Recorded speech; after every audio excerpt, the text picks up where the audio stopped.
Desmontando el estigma, un podcast del Centro de Rehabilitación Psicosocial de Móstoles para eliminar barreras.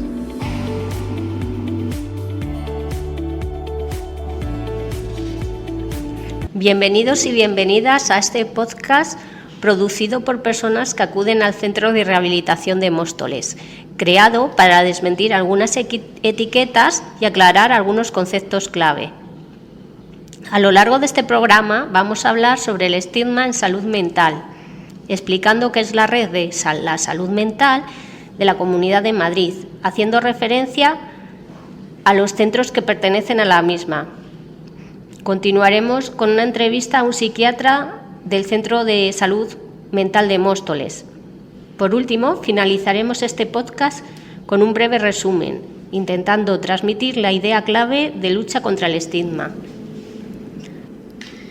La Red de Atención Social a Personas con Enfermedad Mental, perteneciente a la Consejería de Familia, Juventud y Política Social de la Comunidad de Madrid, cuenta con centros de distinto tipo, diurnos o residenciales, que ofrecen apoyo profesional, programas y actividades para atender las distintas necesidades sociales de estas personas.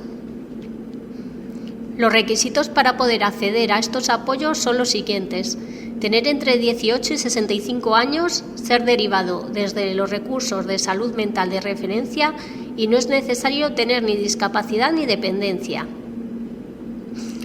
Ya que este podcast está producido por un centro de rehabilitación psicosocial, vamos a comenzar hablando de este tipo de centro en primer lugar.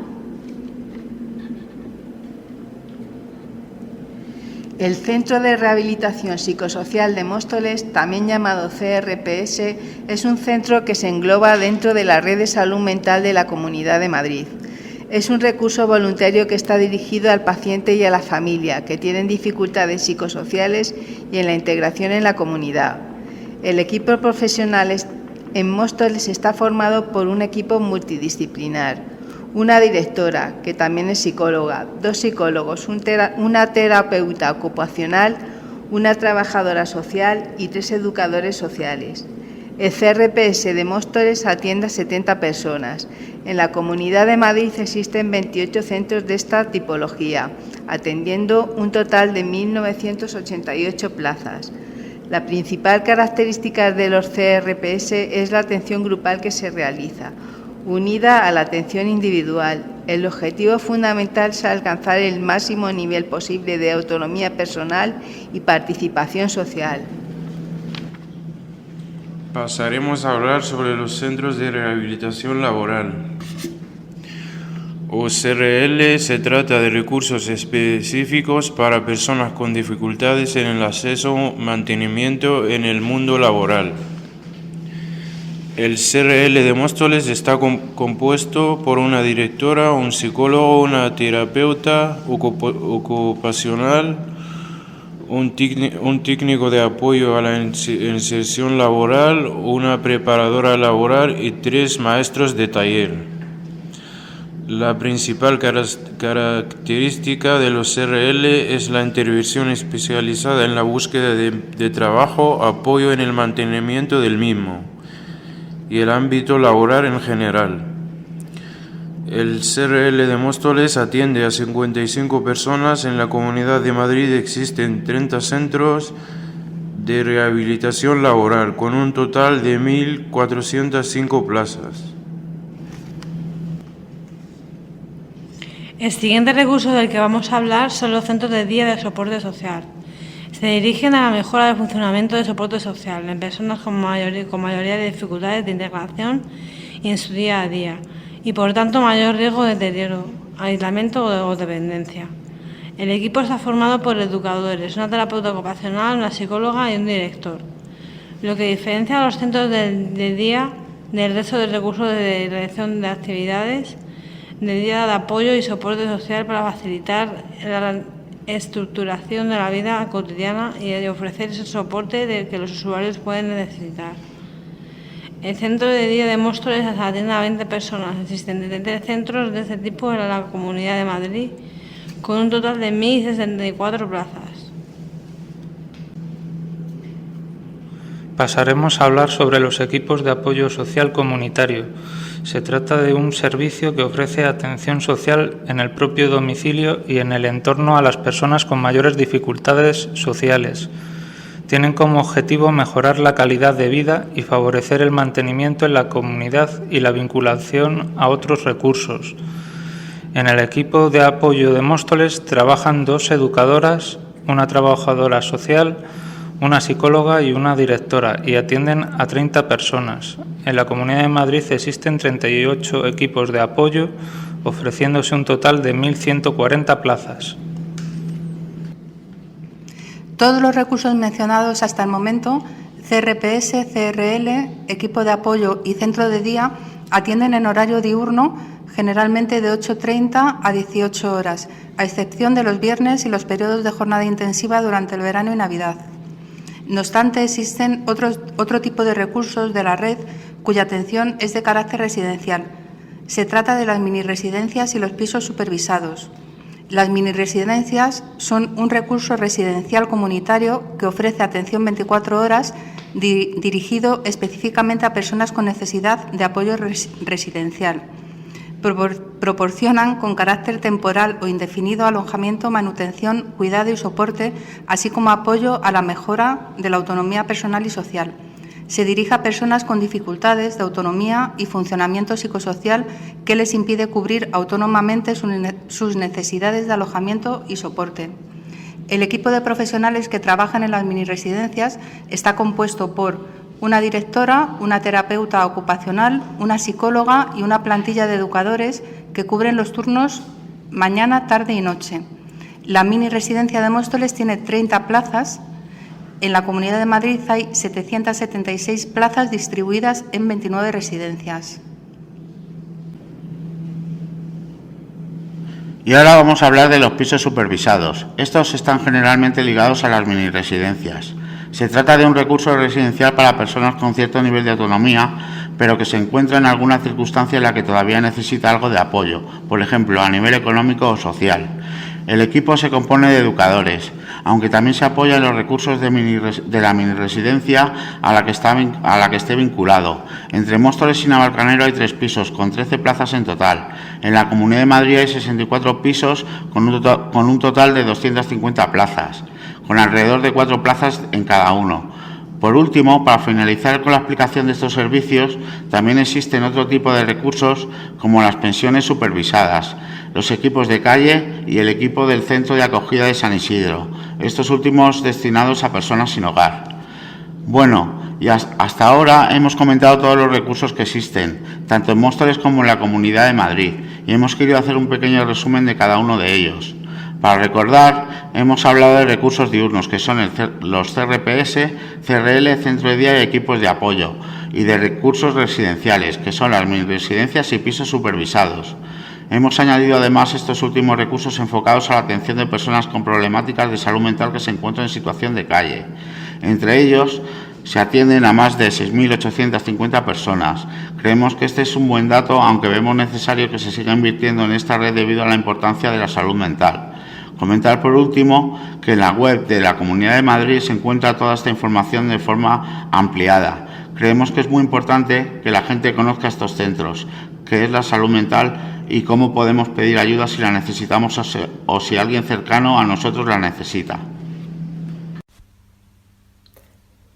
La conclusión, la idea y el motor principal de este podcast es poder dar a conocer la salud mental, hablando abiertamente de esto, para poder ir poco a poco eliminando barreras y el estigma. A veces creemos que la enfermedad mental es sinónimo de agresivo y no hay nada más alejado de la realidad. Es necesario que el mundo trabaje para eliminar esos prejuicios y poder conseguir una sociedad más inclusiva. Ese es nuestro principal objetivo. Por ello, como última parte de este podcast, hemos querido invitar y entrevistar al psiquiatra Ángel Martínez para que pueda contar su experiencia como profesional de esta red, así como sus ideas sobre la salud mental, ayudando también a eliminar esas barreras de las que hablamos. Damos paso a la entrevista. Presentamos a continuación a nuestro invitado Ángel Martínez, psiquiatra del Centro de Salud Mental de Móstoles. Buenos días, Ángel. Nos alegramos y te agradecemos mucho que estés aquí. Cuéntanos un poco sobre ti. Bueno, buenos días. Yo, como ha dicho Patricia, yo soy psiquiatra aquí en el Centro de Salud Mental de Móstoles. Hice justo ayer 2 años como adjunto en el centro de salud y nada, al final es verdad que conozco bastante la zona y los recursos y el tratamiento aquí porque he hecho la residencia aquí, que la residencia no sé si se sabrá, pero bueno, por explicar también un poco, nosotros los médicos cuando acabamos la carrera hacemos una oposición, que es el MIR, y según la plaza que saques y la especialidad que elijas, tienes como 4 años en los que eres aprendiz, digamos, ¿no? Que estás un poco aprendiendo con los adjuntos la especialidad. Entonces yo a lo tonto llevo ya aquí 6 años en la zona, entonces nada, poco más que contaros. A nivel personal yo soy madrileño de toda la vida de aquí de Madrid, no de Móstoles, pero bueno, nada más. No sé si hay alguna duda más sobre mí que queréis preguntar, adelante. Queremos hacerte algunas preguntas para que la gente pueda saber más sobre la salud mental. La primera que habíamos pensado, que nos parece muy importante, es ¿qué es la mente? Vale, yo cuando vi esta pregunta me pareció bastante complicada de responder, porque es verdad que a todos nos cuesta en general responder a cosas que son abstractas, ¿no? Que no son tan físicas. Es decir, es muy fácil responder qué es un micrófono o qué es un hueso, por ejemplo, ¿no? Pero la mente al final es como un ente más abstracto que se define, hay muchas definiciones, pero las más básicas serían como el conjunto de capacidades intelectuales que tiene una persona, ¿vale? En la psicología se define como el conjunto de actividades y procesos conscientes e inconscientes de carácter psíquico, como la percepción, el razonamiento, el aprendizaje, que es la imaginación o la memoria y es lo que nos ayuda a tener una conciencia subjetiva. Al ser un concepto abstracto, a veces lo que ayuda es darle como algo físico, como algo más corporal, y el órgano que se suele asociar a la mente es el cerebro, ¿no? Porque es donde residen todas nuestras capacidades de todo lo que he dicho, de imaginación, de invención, capacidades cognitivas, la creatividad, etcétera. Entonces, es verdad que yo creo que a la hora de hablar de la mente ayuda corporalizarla en el cerebro como órgano.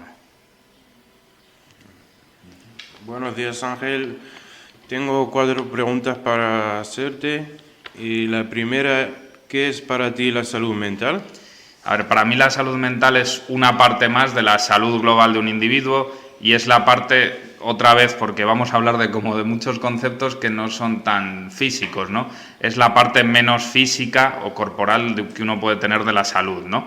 El tema de la salud mental, además, es que no es un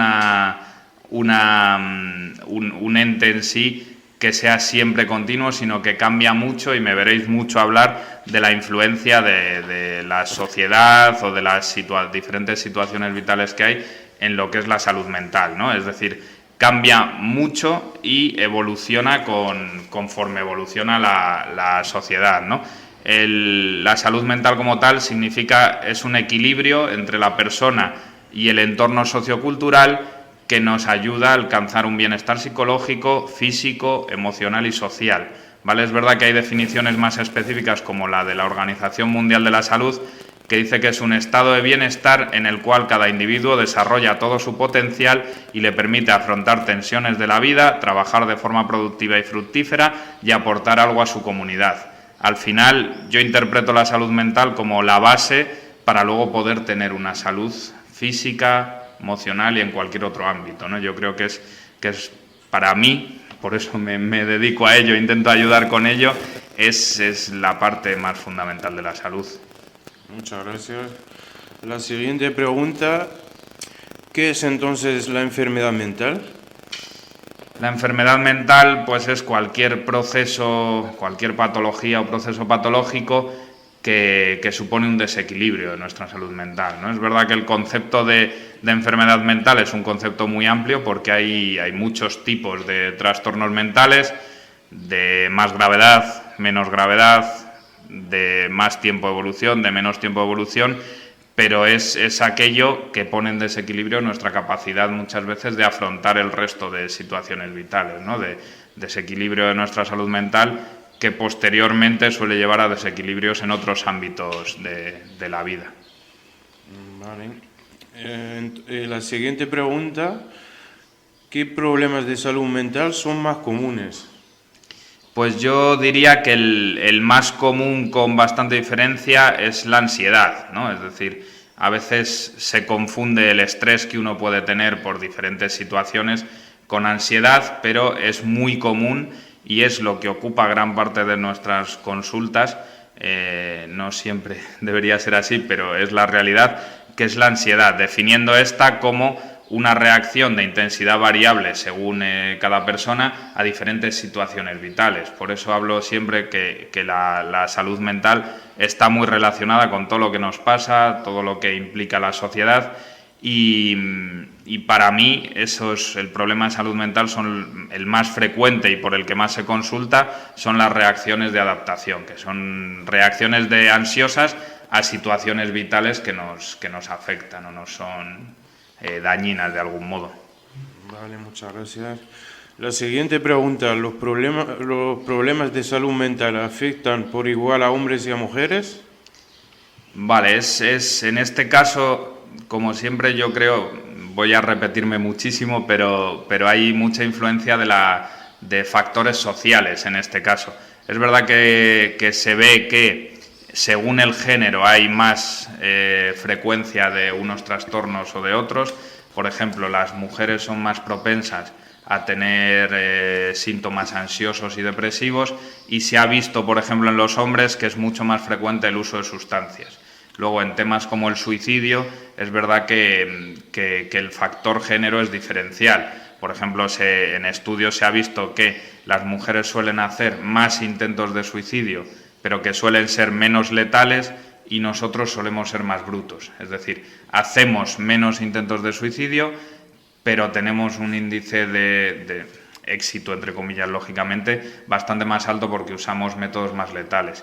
Hay una parte de la influencia del género que yo creo que es un concepto social, que es la desigualdad de género existe. Es verdad que afortunadamente yo creo que en eso vamos avanzando como sociedad y cada vez hay más igualdad entre hombres y mujeres, pero por ejemplo, en el ámbito laboral hay muchas mujeres que tienen acceso a puestos menores o peor pagados, y eso puede desencadenar más ansiedad o más problemas depresivos. Entonces, creo que la diferencia de géneros tiene también mucha influencia de cómo funcionamos como sociedad.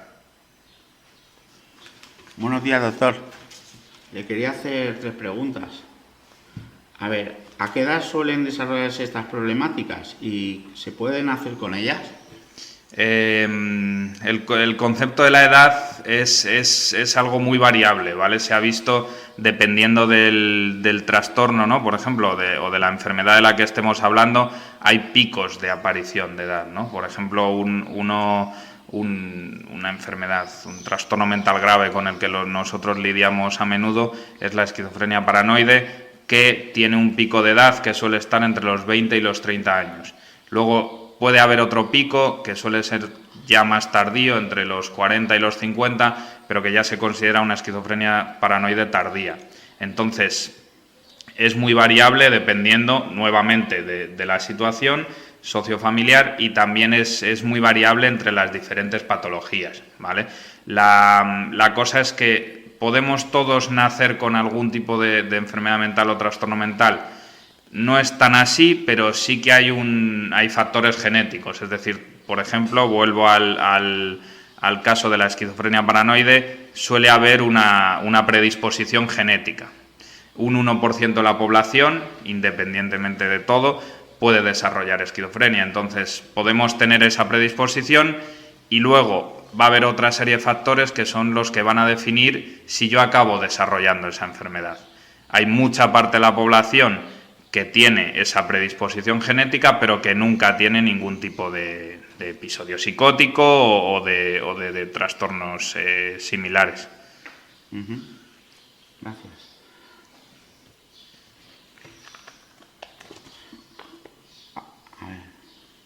¿Qué factores influyen en el inicio de una problemática de este tipo y en su mantenimiento? Vuelvo un poco a lo mismo, a seguirme repitiendo, ¿no? Pero la salud mental es un concepto mixto, no es solo lo emocional y lo psíquico, sino que es un concepto biopsicosocial. Entonces, cuando uno habla de problemas de salud mental, hay una serie de factores que influyen que son muy diferentes entre ellos. Hay una parte genética, como hemos dicho en la anterior pregunta, ¿no? Que la carga genética no es el único factor involucrado, pero sí que es influyente. Luego hay una serie de factores bioquímicos, también estructurales, por ejemplo, del sistema nervioso central, de cómo se desarrolla el cerebro, a nivel de neurotransmisores, toda una parte mucho más complicada. Y luego hay una parte muy importante que yo creo que a veces se obvia, que son los factores ambientales. ¿Qué son factores ambientales? Pues son todos los factores sociales o familiares que pueden acabar generando o potenciando esa predisposición genética que tengamos. Por ejemplo, se ha visto que la situación económica, sobre todo para determinados trastornos, es muy influyente. Sí que se ha visto en niveles socioeconómicos bajos que suele haber más incidencia de un trastorno. Esto no significa que si tú tienes dinero estés exento de desarrollar algún tipo de enfermedad mental, pero sí se ha visto que hay una relación. También factores relacionados con la crianza, situación en el seno familiar, escolarización, relación con los padres, vivencias traumáticas durante la infancia. Y luego otra de las cosas importantes es el consumo de tóxicos, que es un factor ambiental que influye mucho, porque los tóxicos, yo esto con mis pacientes lo trabajo mucho, ¿no? Son potenciadores, es decir, yo puedo tener una predisposición genética X a desarrollar un trastorno psicótico y puede ser que yo nunca tenga ningún tipo de episodio psicótico, pero con el consumo de tóxicos es más probable que yo llegue a desarrollar alguno de estos síntomas. Entonces, no es un factor en sí que lo vaya a provocar siempre, pero sí que puede ser un potenciador importante.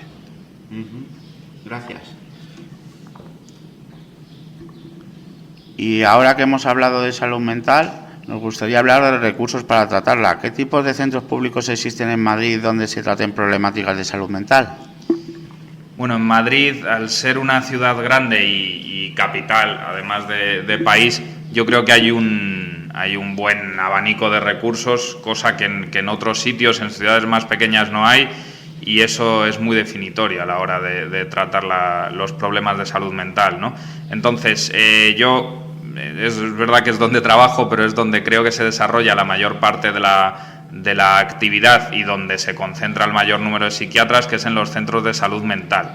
Pero el abordaje no solo se queda ahí, hay otros, está la planta de psiquiatría, por supuesto, y luego están sobre todo los recursos rehabilitadores, pues como el CRPS, el Centro de Rehabilitación Laboral, el Hospital de Día, el Centro de Día, las unidades de rehabilitación que hay en Leganés, por ejemplo, y luego hay unidades específicas, como la unidad de trastornos de conducta alimentaria, la unidad de trastornos de personalidad que está en el Rodríguez Lafora. Entonces, es verdad que todos esos centros son los que están ahí para los CAIT también, todos los recursos para el abordaje del consumo de tóxicos. El equipo de apoyo, no me quiero dejar ninguno porque afortunadamente son bastantes, aunque falten recursos. Hola Ángel, buenos días. Te queríamos preguntar también, en concreto, ¿qué son los centros de salud mental? Vale, los centros de salud mental, normalmente, la mayoría de ellos suelen ser centros de salud normales, como un centro de salud de primaria, pero que tienen una parte de su personal y del centro específica para abordar consultas de salud mental, ¿vale?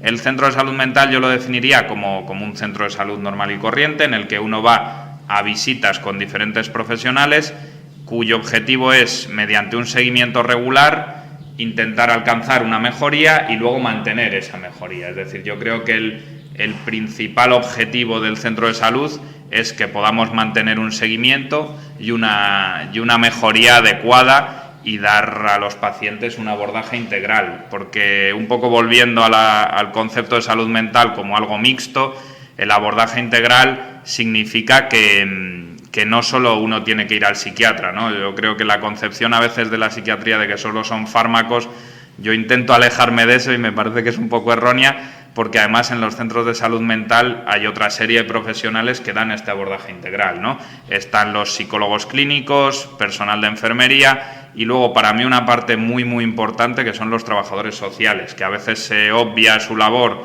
o se infravalora de algún modo, pero yo creo que contribuyen mucho a ese intentar tratar la salud mental desde todos los ámbitos.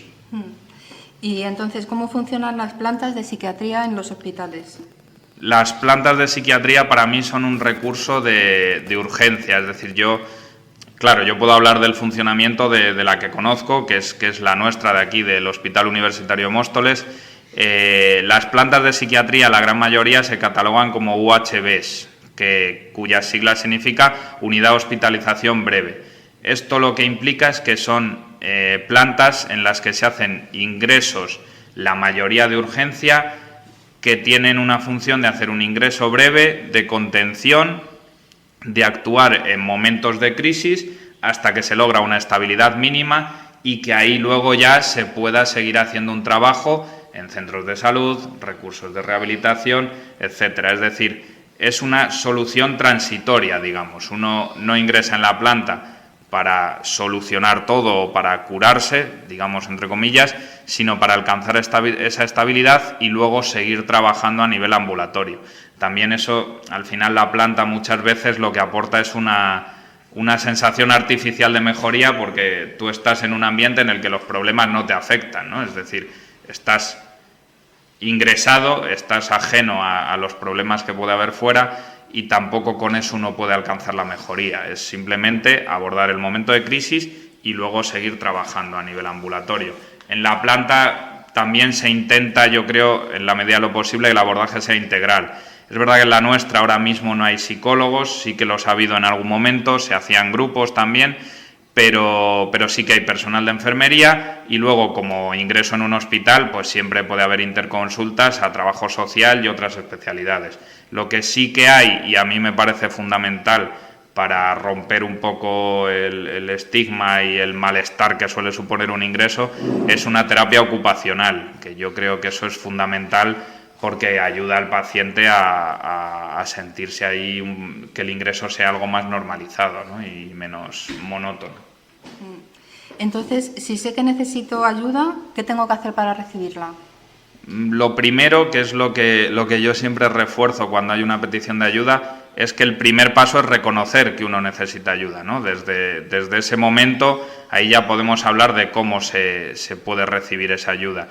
Lo más habitual es que uno vaya a su médico de cabecera, le cuente el problema o la situación que le está afectando y que él haga una derivación al centro de salud mental, bien a psiquiatría, bien psicología, según él considere. Yo creo que la mayoría de las derivaciones van a psiquiatría y nosotros de algún modo filtramos o decidimos si es solo con nosotros, solo con los psicólogos, aunque es verdad que el de cabecera puede derivar a ambos.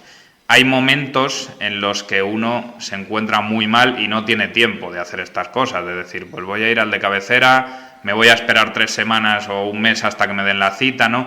En ese caso, si uno cree que necesita esa ayuda más urgente, la mejor alternativa yo diría que es ir a las urgencias de los hospitales.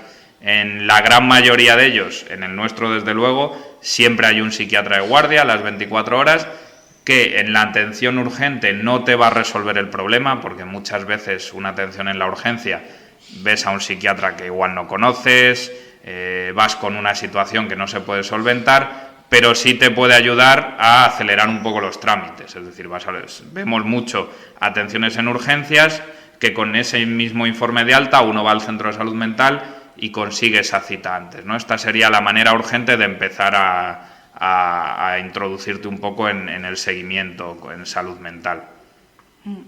Si te parece, vamos a pasar a hablar sobre los tratamientos.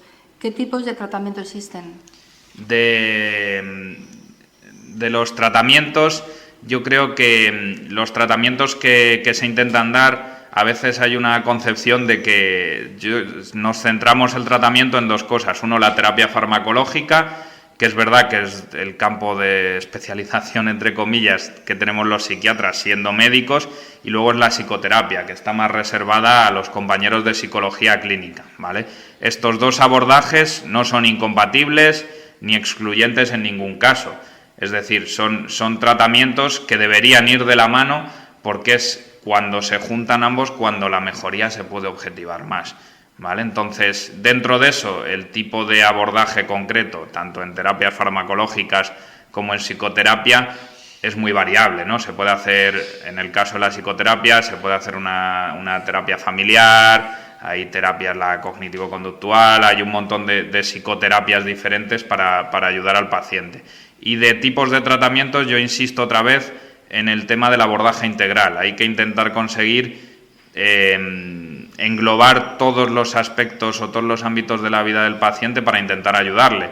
Ahí entra nuevamente terapeutas ocupacionales, trabajadores sociales, enfermeros, es decir, todo el personal que tenemos, cada uno cumple una función en el tratamiento del paciente. Si hablamos de tratamiento farmacológico, ¿qué tipo de medicación psiquiátrica existe?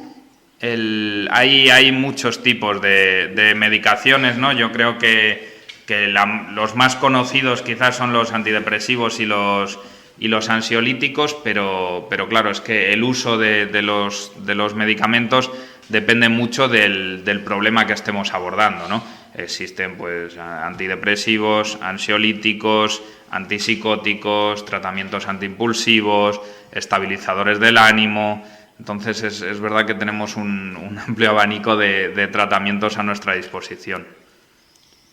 Ángel, ¿estos fármacos generan adicción?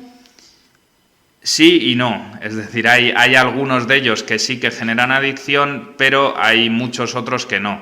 Yo creo que aquí hay un gran desconocimiento, como en general con la salud mental, cada vez se está trabajando más en la educación y en el conocimiento sobre la salud mental, pero hay mucha percepción de que todo tratamiento psiquiátrico genera adicción, cuando en realidad no es así. Es verdad que los más utilizados y que han sido sobreprescritos desde hace años son los ansiolíticos, las benzodiazepinas que todos conocemos.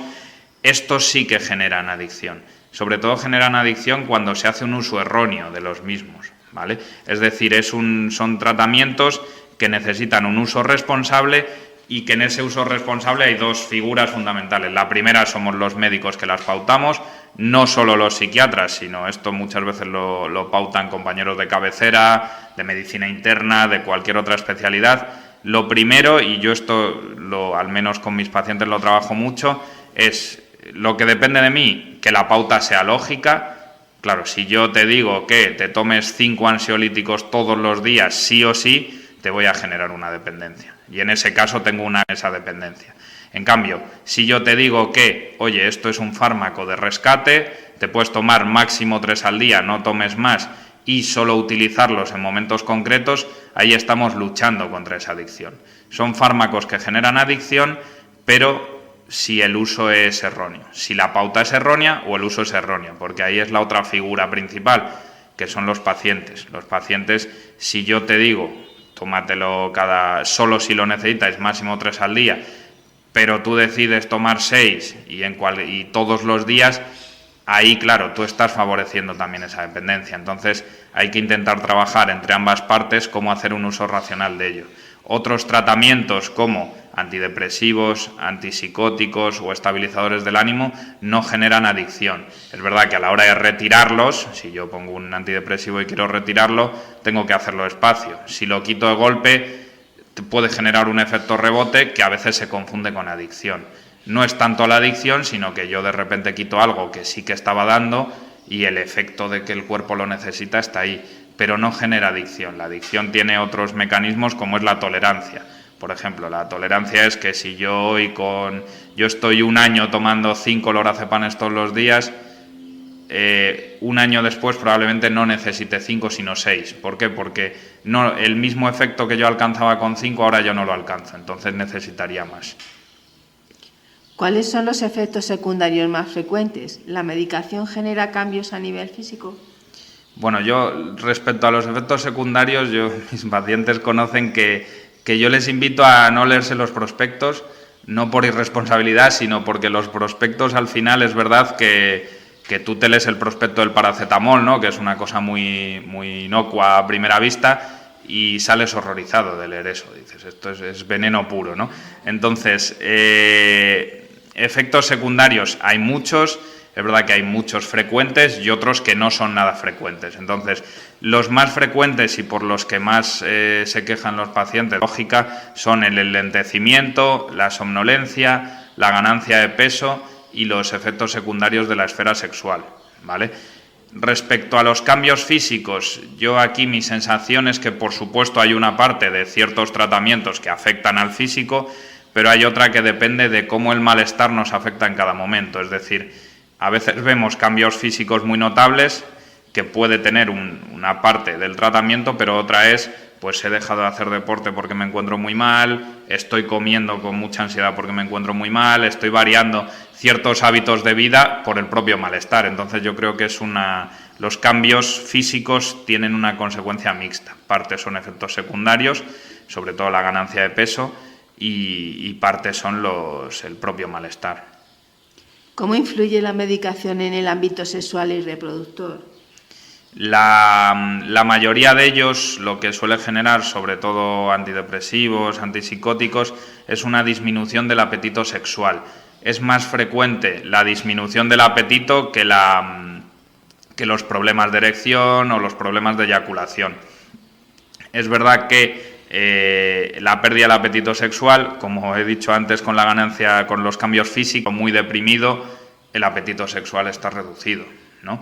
Pero es verdad que los medicamentos en ese aspecto sí que pueden llegar a afectar. A nivel reproductor hay muchos fármacos que afectan desde el punto de vista que ni siquiera se pueden dar en el embarazo, ¿no? Algunos de ellos incluso hay que firmar un consentimiento para tomarlos en el que uno dice que no tiene intención de quedarse embarazada porque pueden generar malformaciones. Algunos de ellos, no todos, luego por supuesto tenemos muchísimos fármacos que son seguros en el embarazo. Con el tema de la reproducción y la seguridad en el embarazo, es verdad que, claro, no se puede garantizar un 100% de seguridad, porque no sería ético experimentar con personas embarazadas, ¿no? Yo no puedo coger a una mujer embarazada y probar a darle un fármaco a ver qué pasa, ¿no? A ver cómo le sienta, y así yo ya sé si se lo puedo dar a más gente. Pues claro, si yo lo hago así y al feto le genera algún problema, a nivel ético, pues hombre, no está muy allá, ¿no? Entonces la certeza 100% nunca existe, pero sí que hay bastantes fármacos nuestros que no tienen por qué afectar a nivel reproductivo o sexual. ¿Todos los tratamientos farmacológicos son para toda la vida? ¿En qué condiciones un tratamiento se vuelve crónico? La respuesta aquí es depende del caso. Yo creo que los casos hay que verlos de manera muy individualizada. Mi intención siempre con los tratamientos es que no sean de por vida, ¿no? Hay supuestos en los que yo creo que finalmente sí que el tratamiento puede llegar a ser de por vida, como por ejemplo en general en el trastorno mental grave. Cuando hablamos de trastorno mental grave hablamos sobre todo de trastornos psicóticos o afectivos, como por ejemplo la esquizofrenia paranoide o el trastorno bipolar, que yo creo que son los dos más conocidos, ¿no? En estos casos la mayoría sí que requieren un tratamiento de por vida, porque el tratamiento lo que busca es proteger de la aparición de descompensaciones. Las descompensaciones lo que generan, sobre todo en el caso concreto de una esquizofrenia paranoide, es que con cada descompensación hay más deterioro. Entonces se ve muy bien la diferencia entre una persona que por X motivos ha decidido mantener el tratamiento y ha tenido 2 descompensaciones en 30 años, que una persona que ha tenido 5 o 6 descompensaciones en 30 años. Entonces, en esos casos concretos, yo sí que la mayoría tienen tratamiento de por vida, siempre se intenta que la dosis mínima eficaz. Luego hay otros supuestos como trastornos mentales reactivos, que es lo que hemos hablado antes, pues reacciones de ansiedad y depresión por circunstancias vitales. En esos casos sí se intenta siempre retirar el tratamiento una vez hay mejoría. Si vemos que la evolución es muy mala, que hay recaídas, que no cesan los síntomas, ahí muchas veces sí están de por vida. y también se suele indicar el tratamiento de por vida en situaciones en las que se ha intentado retirar varias veces y cada vez que se retira reaparece el malestar, ¿no? Ahí llega un momento en el que, poniendo en una balanza beneficios-riesgos, gana el intentar no volver a tener episodios, ¿no? No volver a tener ese malestar. Bueno, yo quería preguntarle, ¿hay un tiempo mínimo estipulado en el que se deba tomar un tratamiento? Como tal, estipulado o definido por alguien, no. Nosotros nos basamos en el tiempo en el que uno debe tomar el tratamiento, sobre todo en nuestra experiencia clínica concreta. Hay mucha variabilidad entre psiquiatras, ¿no? Yo creo que la mayoría nos guiamos por una serie de recomendaciones que suelen ser, yo siempre trabajo con escalada de dosis progresiva, llegar a una dosis mínima eficaz, siempre intento que se tome lo menor posible, ¿no? Y pongamos que con una dosis mínima eficaz hay una mejoría. En el caso de un trastorno adaptativo, por ejemplo, yo recomiendo al menos mantener 6 meses esa dosis desde la mejoría. Si mantiene esa mejoría, intentaría retirarlo, ¿vale? De manera progresiva, lógicamente. Ahí, en caso de recaída, por ejemplo, si yo lo retiro después de los 6 meses y hay una recaída, si lo vuelvo a introducir, ya lo mantendría 1 año, ¿no? Porque asumo que puede necesitar más tiempo con ese tratamiento para afianzar la mejoría. Y si ahí nuevamente vuelve a haber una recaída, ahí es donde pues ya valoro mantenerlo más tiempo o incluso de por vida. Entonces, estipulado no hay nada, se basa más en nuestra experiencia previa. ¿Y qué ocurre si un tratamiento no funciona? Si un tratamiento no funciona, yo creo que lo primero es no culpar a ninguna de las partes por la falta de funcionamiento, sino evaluar por qué no está funcionando.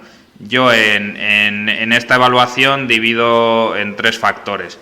Uno es el factor dependiente del paciente, es decir, el paciente se lo está tomando o no, se lo está tomando correctamente, le está generando efectos secundarios y por eso no lo está tomando.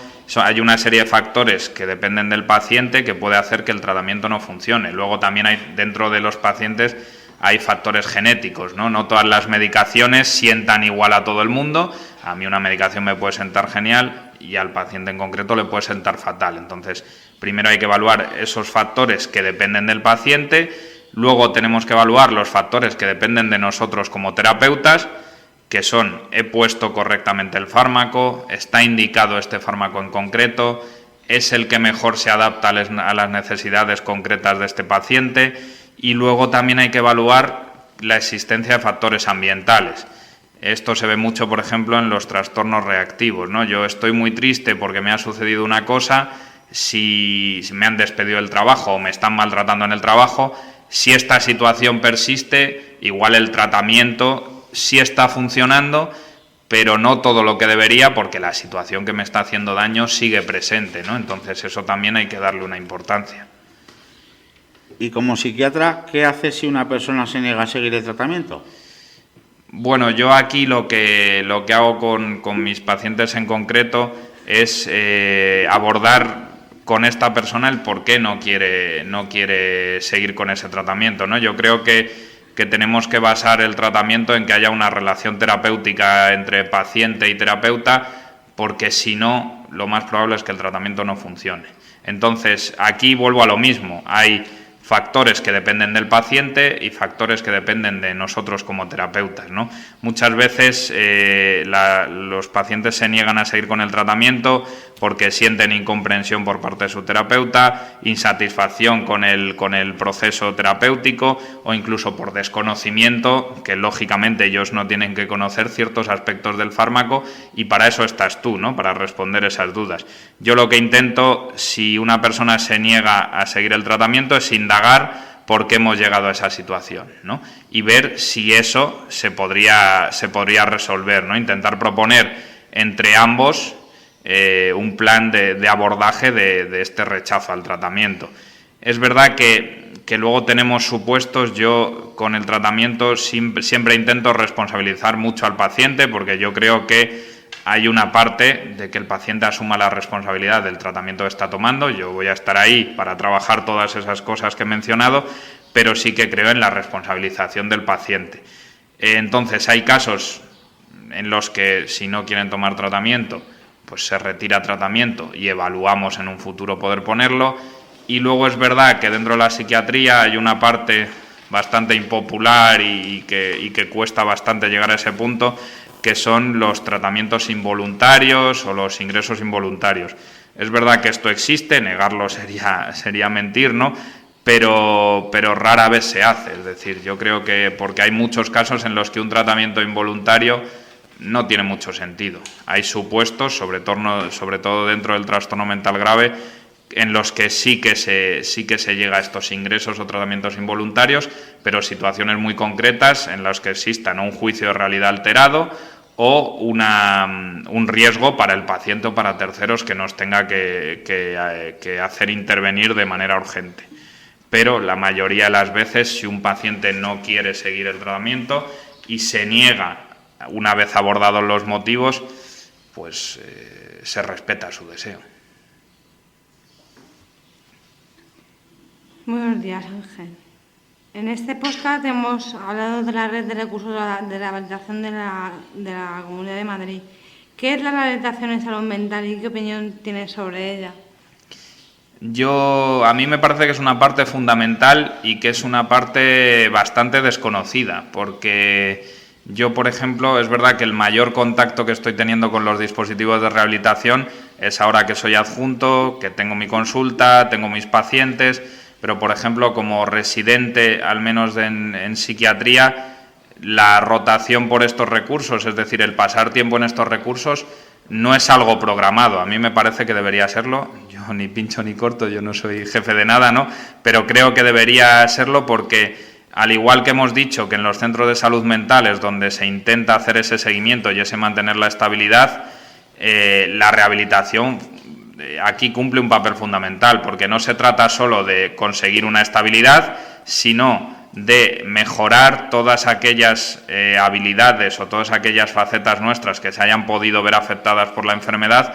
Tenemos que intentar rehabilitarlas, es decir, conseguir un funcionamiento similar al previo antes de la aparición del problema o de la enfermedad.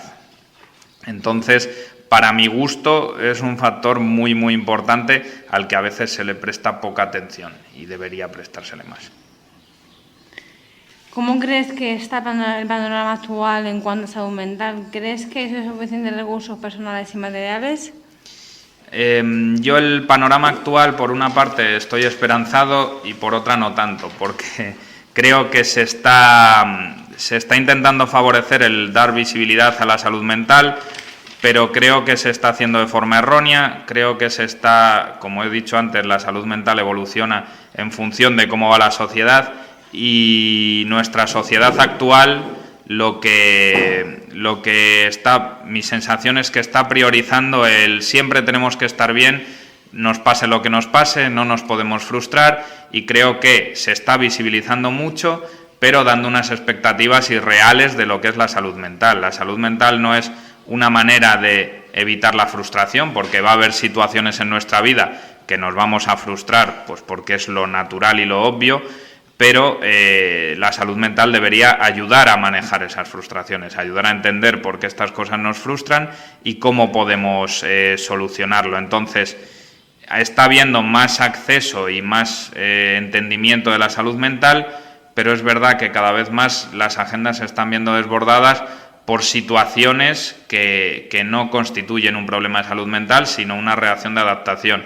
Y eso lo que está llevando es que, sobre todo pacientes con trastorno mental grave, se haya mermado mucho su atención. Entonces, por la presión asistencial que hay. Para mí, la visibilización que se hace de la salud mental no es la más correcta, aunque me alegro de que por lo menos se empiece a hablar de ella. Y respecto a los recursos, pues son insuficientes a todas luces. Recursos materiales y personales son muy insuficientes, es decir, hay una situación de muchísimo desbordamiento porque no se alcanza a poder atender todo lo que tenemos entre manos, ni a nivel material ni, por supuesto, personal. Faltan muchísimos terapeutas, no solo psiquiatras, sino psicólogos clínicos, enfermeros, trabajadores sociales, etcétera. ¿A cuántas personas atiendes tú en la actualidad? Pues no sé el número exacto, la verdad, porque no nos lo dicen. Yo creo que sí que lo podría pedir a mis superiores, pero yo ahora en la actualidad atiendo una agenda que lleva abierta desde 1997, con todo lo que ello implica. Es verdad que, lógicamente, en el transcurso de 27 años ha habido muchas altas, pero hay muchos pacientes que hacen un seguimiento crónico de por vida. Entonces, no sé el número exacto, pero debe ser bastante alto. No es una cosa específica mía, es decir, no es que yo tenga una agenda superior o trabaje más que nadie, sino que todos estamos muy desbordados y que llevamos un gran número de pacientes. ¿Cómo te sientes con estos datos? Pues un poco abrumado. Yo creo que hay muchísima presión, cada vez tenemos más pacientes, atendemos a más personas y a veces la sensación, sobre todo en el centro de salud mental, ¿no? con el ritmo de trabajo que tenemos, es que uno va apagando fuegos, ¿no? Va pues, resolviendo situaciones como buenamente puede, intentando ayudar lo máximo posible, pero muy presionado y no pudiendo hacer las cosas todo lo bien que a uno le gustaría. Yo intento, dentro de las limitaciones, siempre dar un seguimiento lo más estrecho y adecuado posible, pero es muy complicado con la situación que hay actualmente. Ángel, en los últimos años, a raíz de la pandemia, parece que se está empezando a hablar más sobre salud mental. ¿Cómo crees que ha afectado el COVID a la salud mental? Bueno, el COVID ha sido una situación muy difícil para todo el mundo. Yo creo que ninguno nos hemos visto desprovistos de nuestra parte de afectación por el COVID, ¿no? Y sobre todo creo que ha afectado a todos los grupos de edades en general, pero mi experiencia es que en niños y adolescentes ha sido devastador. Hemos visto mucho, por poner un ejemplo, antes en las guardias, antes del COVID, era extremadamente raro ver un paciente de edad pediátrica. Desde la pandemia, rara es la guardia en la que no ves al menos un paciente de esta edad. Ayer, sin ir más lejos, tocó ver alguno yo en mi guardia. Entonces creo que en los chavales les ha afectado de otra manera, pero es donde más creo que ha afectado. Y sin ser yo psiquiatra infanto-juvenil, creo que una cosa que les ha afectado mucho a adolescentes es la reclusión domiciliaria en la pandemia, porque la adolescencia es un periodo en el que uno está sobre todo más a entablar relaciones con iguales, y eso es parte fundamental del desarrollo. Entonces se han visto desprovisto de esto y les ha afectado mucho. Luego, a nivel de qué hemos visto más en la consulta, sobre todo lo que más hemos visto son trastornos de ansiedad y clínica de agorafobia, de no poder salir de casa después del periodo de aislamiento, y algo que yo creo que no se le ha dado mucha atención, pero que es muy importante, es los problemas con los duelos por los fallecimientos. Es decir, en la pandemia ha habido muchas muertes por el virus, ¿no? Y eso ha llevado a que la gente haya hecho duelos patológicos o no haya elaborado los duelos. ¿Por qué? Porque era una situación en la que ya de por sí los fallecimientos de familiares son traumáticos. En esta situación lo eran más. ¿Por qué? No podías visitar a tu familiar. Si estaba en situación terminal no podías despedirte de este familiar, y sobre todo mucha gente no ha podido celebrar los ritos funerarios habituales. Pues el ir al tanatorio no es una situación agradable, todo el mundo lo pasa mal, pero cumple una función de despedida, al igual que lo cumple incineración, entierro, funerales, todo este tipo de rituales. Entonces creo que los duelos han sido una parte muy importante del COVID y de la influencia que ha tenido. Otro tema de importancia es el suicidio. Como psiquiatra, ¿qué opinas sobre cómo se trata el suicidio en la actualidad?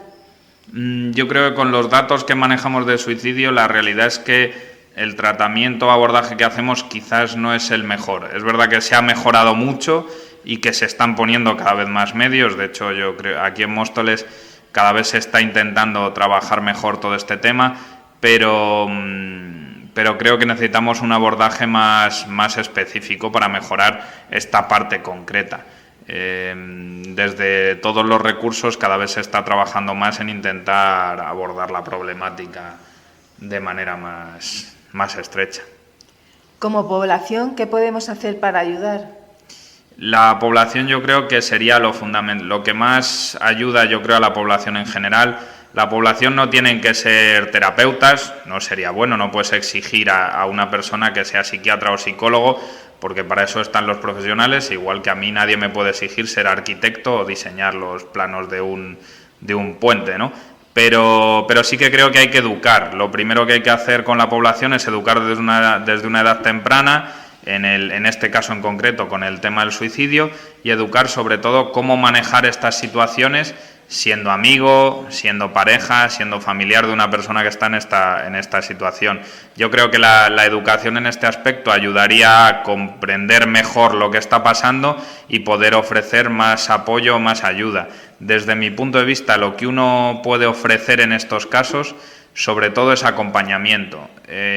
No vas a ofrecer una solución, porque el suicidio además no depende exclusivamente de los terapeutas, sino también de la propia persona que en un momento dado ha valorado esa decisión, pero tú como familiar, amigo, pareja o lo que sea, lo que más puedes hacer es acompañar, ofrecer apoyo y escuchar, que muchas veces es lo que falta o lo que vemos que falta en los casos de suicidio.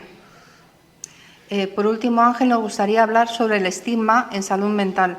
Hay algunos diagnósticos, como la esquizofrenia, que llevan asociadas ciertas creencias como la agresividad. ¿Qué piensas tú de esto? ¿Es cierto? Sí, yo de esto, de hecho, hace un año, poco más de un año, di una charla en colaboración con Ausmen sobre el estigma, y sí que creo que es cierto que existe un estigma sobre la salud mental y sobre todo por diagnósticos como la esquizofrenia paranoide o en concreto con este tipo de diagnósticos, ¿no? Yo en aquella charla lo que dije fue una definición de estigma que me pareció que es muy reveladora y que yo la uso mucho en consulta, que es que un estigma es una etiqueta, que me parece muy importante esta palabra, que se aplica al individuo que padece algún tipo de trastorno mental, y esto genera reacciones negativas en la vida de esta persona, ya que puede perder la confianza en sí mismo, en su recuperación o en la capacidad de llevar una vida normal. Yo creo que el estigma existe, sobre todo en este caso concreto de la esquizofrenia paranoide, y que nace del puro desconocimiento, ¿no? Yo creo que el desconocimiento al final lo que genera es miedo, y el miedo, como seres humanos que somos, nos lleva a la evitación si podemos evitar, o si no directamente al rechazo, y todo eso es lo que genera el estigma. El estigma además es que está muy extendido en la población, incluso en la cultura que consumimos, ¿no? Se ve frecuentemente, por ejemplo, en los medios de comunicación, artículos en los que ha habido un crimen y lo primero que se dice es que esta persona tenía una esquizofrenia o tenía algún tipo de trastorno mental, ¿no? Y esto lo que hace es, claro, ellos te venden esto, ¿no? Pero no te venden el dato que se ha visto, que es que el porcentaje de delitos violentos es muy superior en población considerada, entre comillas, normal, que es como suelen vender desde el estigma la salud mental, y es muy superior en la población sana. Es decir, los delitos violentos en población en seguimiento psiquiátrico o con diagnósticos como la esquizofrenia es mucho menor. Y luego creo que es un componente fundamental que hay que cambiar de cara al estigma en la cultura que consumimos, porque es muy frecuente las series o películas, que yo creo que todos se nos viene algún ejemplo, ¿no?, en la que el malo o el villano tiene algún trastorno mental, ¿no? Tiene una esquizofrenia, o simplemente se le tilda de loco, de psicótico, ¿no? Entonces hay obras como Psicosis de Hitchcock que relacionan el trastorno mental con la agresividad, la violencia, el actuar de manera impredecible. También otras películas como El silencio de los corderos, yo creo que es muy llamativa la historia de Hannibal Lecter, ¿no?, que era un asesino y un caníbal, y que muchas veces se vende como desde el punto de vista que tenía una enfermedad. También El Resplandor, o yo creo que esto ya sí que es muy definitorio, como la figura del Joker, el villano de Batman, ¿no?, como una representación de la locura y de los crímenes salvajes que él comete desde esa locura, ¿no? Entonces hay que intentar vencer ese estigma, porque lo que se vende actualmente desde la cultura, por ejemplo, aunque yo creo que la cosa va mejorando, es que una persona con un diagnóstico de esquizofrenia, aparte de que se le llama esquizofrénico, con lo cual no estoy de acuerdo, es decir, una persona que tiene ese determinado diagnóstico, eso es sinónimo de que es una persona peligrosa, violenta, homicida, impredecible, y no es así. Puede haber en esos personas con ese diagnóstico que puedan tener este tipo de conductas, pero no es lo habitual y muchas veces son conductas derivadas del malestar que están sintiendo y no algo tan voluntario o tan inherente a la persona. ¿Y cómo se puede combatir el estigma? ¿Crees que sería beneficioso incluir programas de sensibilización en los centros educativos? Yo creo que como he dicho antes, todo lo que sea educación en salud mental va a ayudar, porque el principal enemigo de estas cosas es el desconocimiento. Si yo desconozco algo, me genera miedo, ¿no? Lo desconocido nos genera miedo, nos genera repulsión, ese miedo nos lleva a evitar las cosas muchas veces es, por ejemplo, no incluir a la persona con un determinado diagnóstico en los planes que yo hago, ¿no? Por miedo, porque a ver si en este plan le pasa algo y hace algo, ¿no? Entonces, la evitación lleva a potenciar el estigma y también la repulsión hacia ese tipo de cosas. Entonces, yo creo que si la gente conociese verdaderamente lo que es la salud mental, lo que implican estos diagnósticos, no habría ese estigma. Y creo que la educación tiene que ser desde pequeños. No podemos pretender, es mucho más difícil educar a una persona de 50 años que ya viene con su estigma creado, con sus vivencias, que a una persona de edad infantil, ¿no? Yo creo que la educación sobre salud mental tiene que empezar desde los centros educativos y prolongarse hasta la vejez, digamos. Y sobre todo no es solo la educación, sino cambiar el discurso de los medios de comunicación, que al final es lo que más influye, o a mucha gente lo que le influye más en el día a día. Bueno, Ángel, pues hemos llegado al final de la entrevista. Te agradecemos mucho las respuestas que nos has ofrecido y que hayas colaborado con nuestro proyecto. ¿Hay algo que quieras comentar para despedirte? No, que gracias por invitarme, que espero que las parrafadas que os he soltado no hayan sido aburridas, hayan sido útiles y nada, que sobre todo agradecer la labor que se hace desde los recursos de rehabilitación, que yo creo que se agradece poco, se valora poco y se ve poco. La realidad es que mi mayor relación con estos recursos ha sido desde que soy adjunto y llevo una consulta. Intento coordinarme lo máximo posible y creo que es lo más importante. Así que nada, gracias por invitarme. Sí, muchas gracias de nuevo.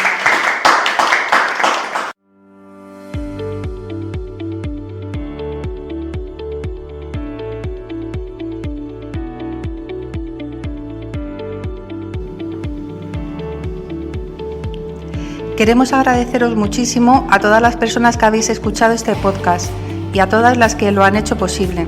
Esperamos que haya sido interesante y que os haya gustado tanto como a nosotros hacerlo. Es muy importante para nosotros que la gente conozca, que la gente sepa sobre salud mental, que eliminemos los prejuicios de rareza, extrañeza o anormalidad, porque ¿qué es eso de ser normal? Todo el mundo somos en definitiva personas y este es el mensaje que queremos transmitir. Muchísimas gracias de nuevo. Os deseamos un feliz verano desde el Centro de Rehabilitación Psicosocial de Móstoles.